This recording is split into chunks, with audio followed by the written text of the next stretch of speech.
said, guys, let me just record this session as well.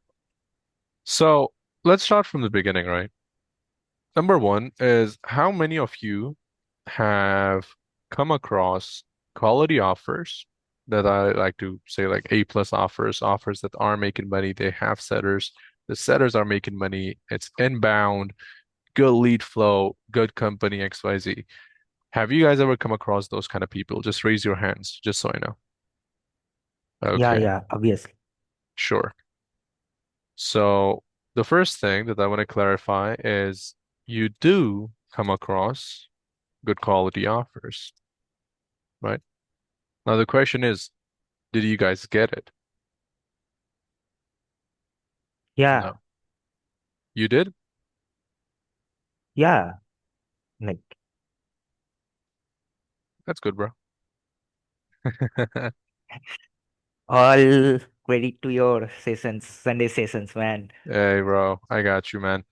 Most of the time, people, the DM setters, they do come across good offers, but they're just unable to get them. They don't get hired. Perhaps they just send their Loom video and the guy's like, hey, we're good. They don't even get a response back. Sometimes they jump on an interview and they're like, fuck, you know, it was a good interview. Everything went great, but still, I did not get the freaking role. The reason I Okay, wanna, we're gonna get to I, that at the beginning, bro. At the end, we're just gonna carry on with the session for now. Um, and one of the biggest reasons that I want to clarify this as of right now is because a lot of setters, when they come to me, they're like, hey, I cannot find quality offers, which is not the case. Many of us have come across quality offers, you just don't know how to get them. Now, in order to get any offer, what's one thing that matters a lot? Now, you can say experience, sure, but there's another aspect to the same equation, which is you need to stand out. That's the end goal, right? Now, you can use your experience as a leverage, which I do in some cases. You can use your door-to-door experience, Josh, to stand out.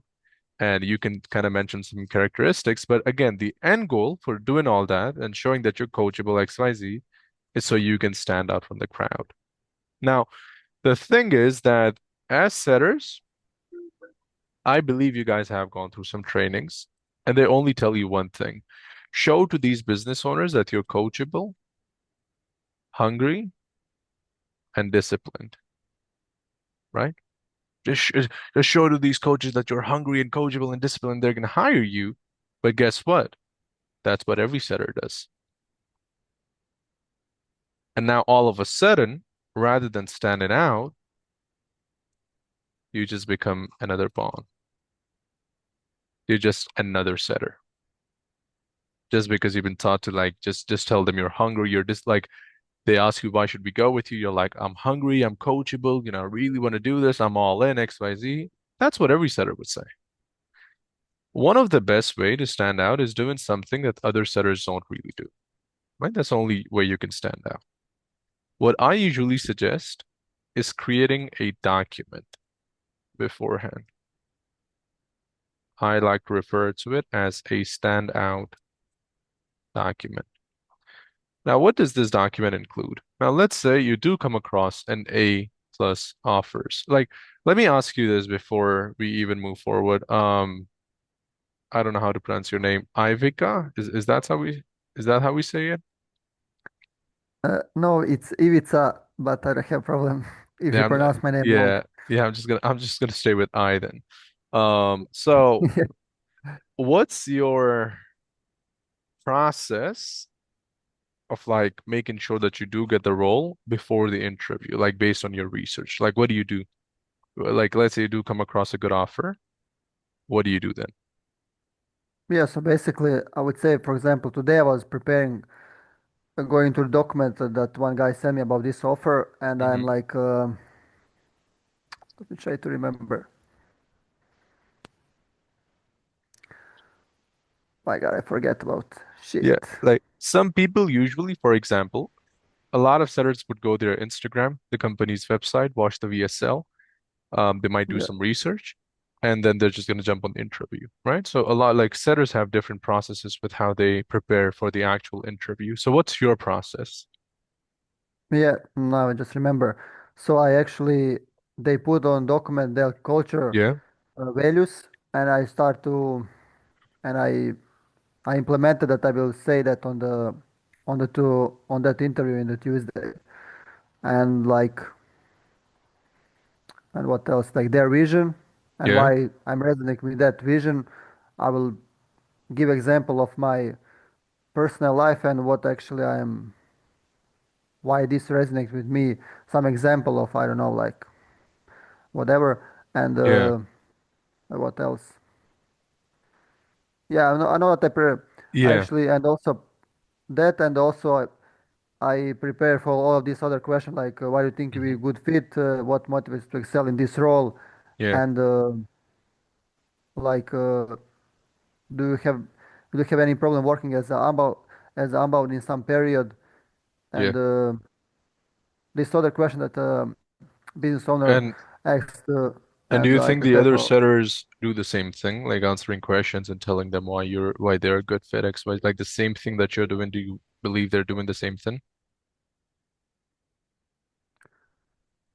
I would This say is the like same application. yeah, I would say yes, but I think some percentage, some percentage of setter will not doing that stuff that I am Yeah, doing. But, that's true. That's yeah, true. Have you guys ever heard, like, it's so obvious at this point. A lot of coaches would talk about how the space has never been easier. yeah, Like you can like it's like people are doing bare minimum. Like you can easily stand out. You can easily get a role. And then you start looking for a role and you're like, fuck, you know? They say it's gonna be easy, but this shit is not easy. I'm jumping on interviews, I'm doing everything, and I'm just not getting the role. Now, they say it's because of standards, right? The setters have low standards, it's easy to stand out XYZ, which I do agree with. But the second point is, shit, what's the word? Let's just say repeated. Right? You're just like these coaches are tired of hearing the same thing from every setter. When we say yeah, it's easy to get successful in this space, we're talking about just figure out a way to stand out. Just don't be another setter because everyone is doing the same thing. Everyone is branded. Everyone is jumping on interviews. Everyone is talking about their coachable. Everyone is like, hey, I'm going to be the hardest working setter that you're ever going to have on your team. Everyone's saying, I just need an offer to prove myself. You need to stand out. The way you need to stand out is by creating the document, which I'm going to walk you over the standout document. And the process that it follows is give before you make an ask. That's it. How does this document work? It's really simple, but it's perhaps the most effective thing that you can learn as a setter when it comes to finding offers. And the standout document, let's say you see a Facebook post about an offer with a fitness coach. They have 500K followers, and they're like, we're looking for two DM setters. The OTE is 5 to 7K per month. We already have setters making that. DM us X, Y, and Z for the interview. You DM them the word, you get set up for the interview. It's like in 2 days. It's on Tuesday, let's say. Now you have 2 days to give them some value before you just assume that they're going to hire you. The way you do that is I want you to go through their IG or any platform that you're going to be setting for. And I want you to focus on their content, their highlights, the coach's speaking style, and his values. And then I want you to create a document going over each and everything. For example, the headline might be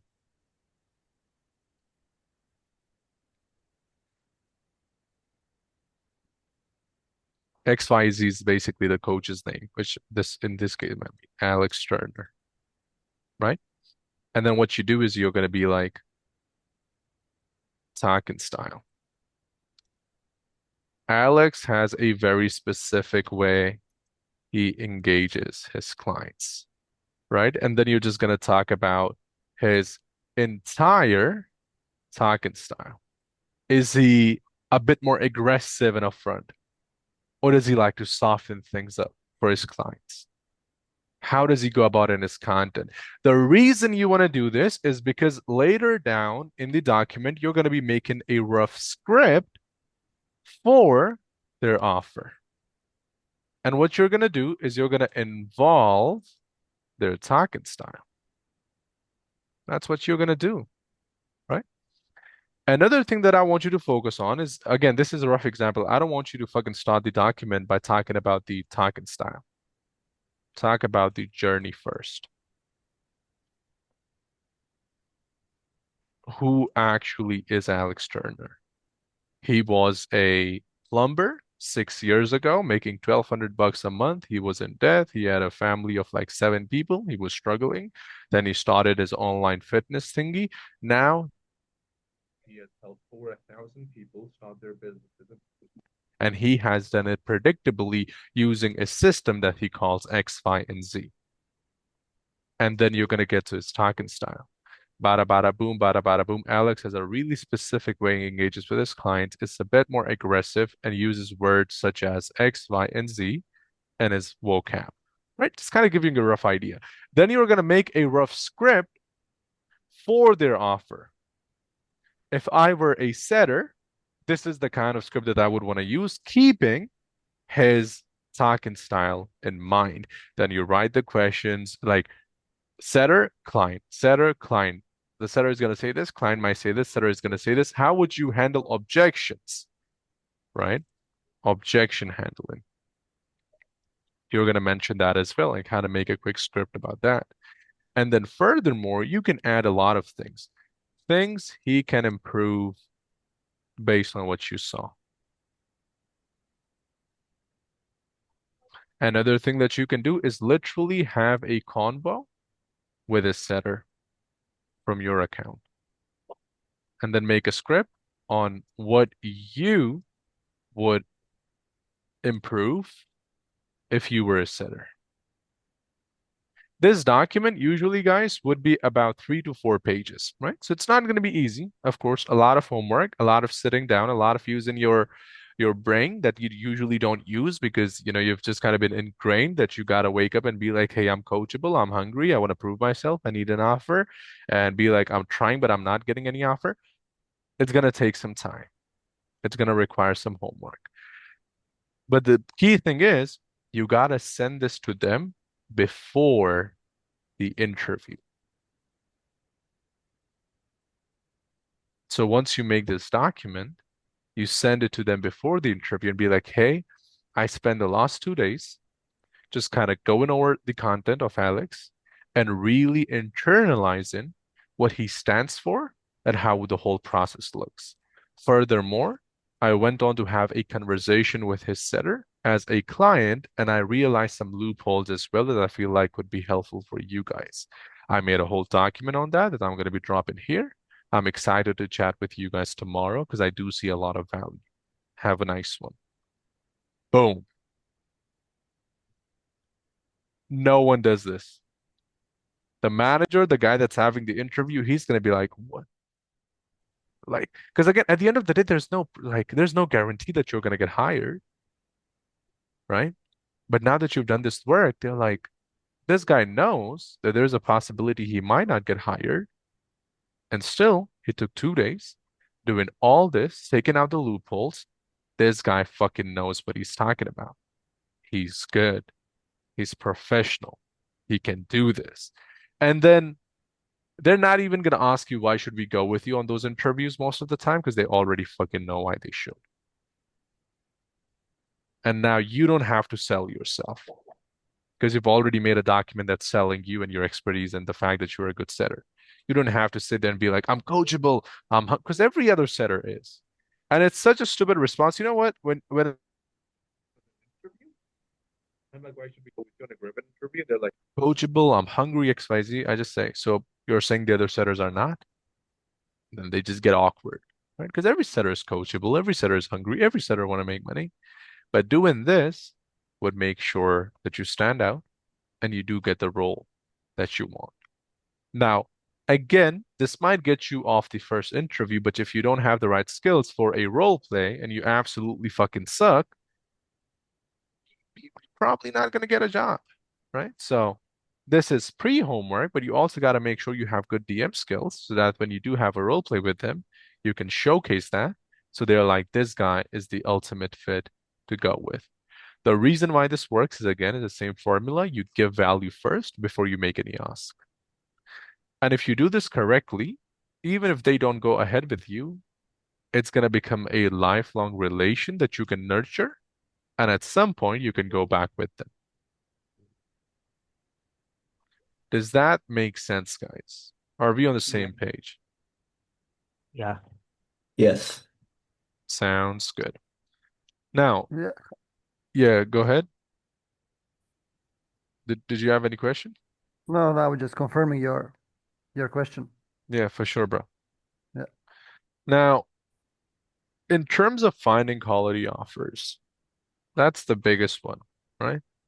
Thank goodness, of course, this all makes sense. And I've come across some quality offers, but how can I do that more often, right? Now, and this is going to be super fun, guys. A lot of you guys are stuck in a loop.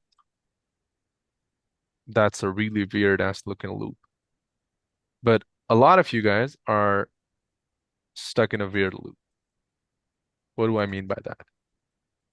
You wake up every single day, you're putting in the work, you're reaching out to coaches, you're applying to Facebook offers, but at the end of the day, you just don't get any good offer. Or oftentimes, if you do get an offer, it's a cold one. And you're like, how the fuck do I get out of this loop? Because I'm doing everything from my end. I'm working, I'm doing everything that my coach told me to do, but still I'm stuck in this loop of being unable to find good offers. Now, the easiest way that I can break this down is the theory of insanity, right? In easy words, you guys do the same thing over and over again, expecting a different result. And that's insanity, right? For example, I usually tend to tell my students that do not overcomplicate it, only stick to 5 Facebook groups and 5 school communities. You don't need 35 groups and 80 school communities. That's the best way to make sure you don't fucking succeed and get a job. If you want to do that, it's a guaranteed way. You should go with that.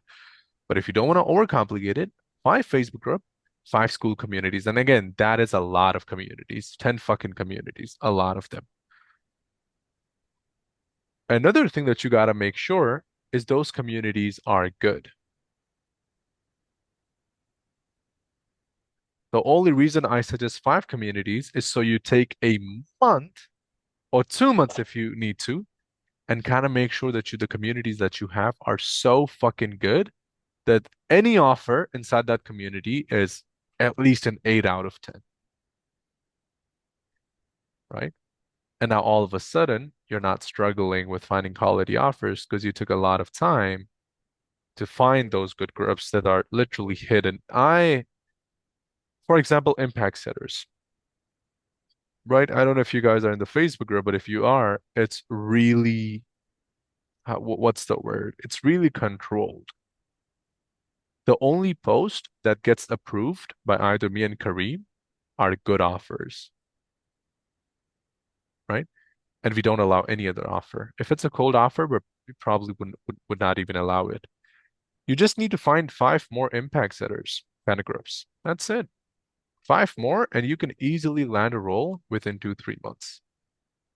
Eunice, why are you saying 2, 3 months? Why not 2 weeks? Because I don't know, bro. You've been sold a fake idea that, you can just wake up one day and fucking crush it in this space. It takes time, right? So we're keeping it realistic. 2, 3 months, you jump on a couple of interviews, it's rep, you suck first. You have no idea how to go in interviews, and then you learn a bit, and then you're like, fuck, I'm getting better at this, and then eventually you're gonna get a job, right? So keep it simple because you're stuck in this loop because you're doing the same thing over and over again, and you're using the worst fucking groups, and you're overcomplicating everything for you. And then when you think, why am I not getting out of this loop? You make it more complicated because rather than thinking, what can I not do in my current schedule that can help me to get to that job and 5K a month, you start thinking, what else do I need to do to kind of get to that 5K a month. And when you just keep on adding and adding and adding and adding on top of what you already have, you fucking get overwhelmed. You burn out because now you have 20 different things to do and only 24 hours in a day, out of which you got to sleep for 8 hours. Now you're fucked, right? So oftentimes, just think about how can I be more effective with what I currently have.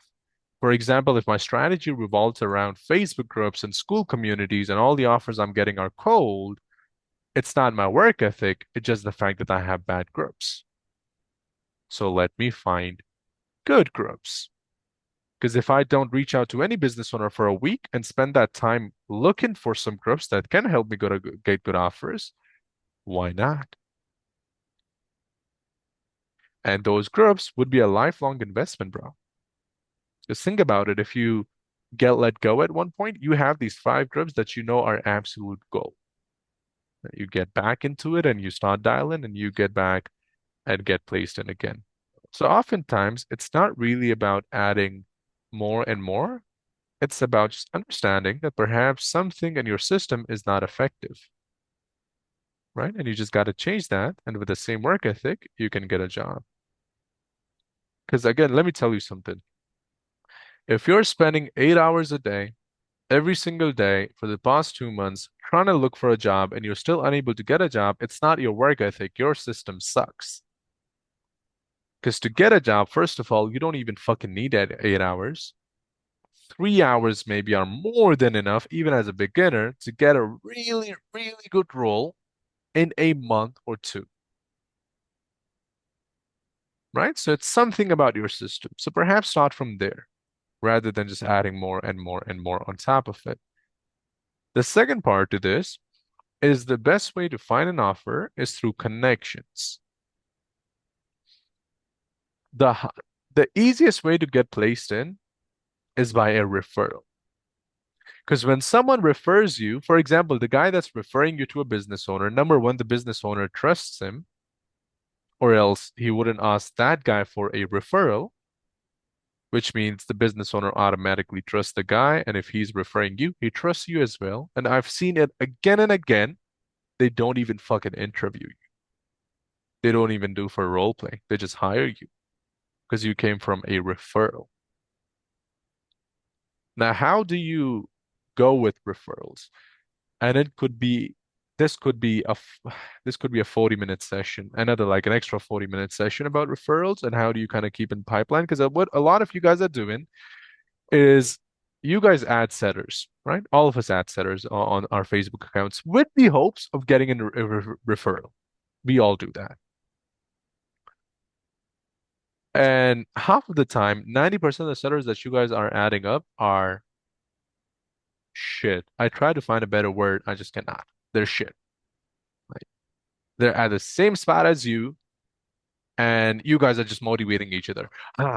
Just one more week, bro. You're on the right track. You're like, bro, it's not the right track. You've been doing it for 9 months now. You're still not progressing. Change something, right? And the 10% that you have that are good setters get lost within your DMs because you have the extra 90% that are just taking up the entire space because those are the only ones that respond back to you within 2 minutes. So your whole pipeline is filled with setters that are shit. Now, the way you go about it is when you find a good setters that give you the feel of this guy can refer me in the future, you put them on a Trello board. So you really systemize it. You make a Trello card of Josh, and then in the description you put his Facebook, and then you write, he has been a setter for the past 2 years. He's working on a fitness offer as a DM setter right now. He told me he does not have any openings on the team, but he might have in 2 weeks. Reach back out to him in 2 weeks and see what's up. Boom, that's one setter. Then the other, if you come across another setter, boom, add that up, add that up, add that up. And if you spend about 6 months doing this, by the way, during the 6 months, you probably would have a job, but you're still continuing to do this. Why are we doing this? Because again, when we think about sales, we think about unpredictability because you can get let go and then you have to find a job all over again. The reason why we continue to do this is because we don't want to be put in that position where we go for like 4 months without a job and an income. And if you have like 40 different setters that you can trust with referrals, imagine you being let go one day and then you reach out to all 40 of them the same day. Three of them respond back to you the next day saying they have an offer. You have three interviews from referral. You jump on them, you talk with them, you get hired from one in a fucking day just because you systemized it. Now, if you don't put them on a Trello board, what's going to happen? You're going to miss out on them. You're not even going to remember them. Does that make sense, guys? Yeah. Yeah. I'm glad it makes sense. Now, again, I was gonna cut this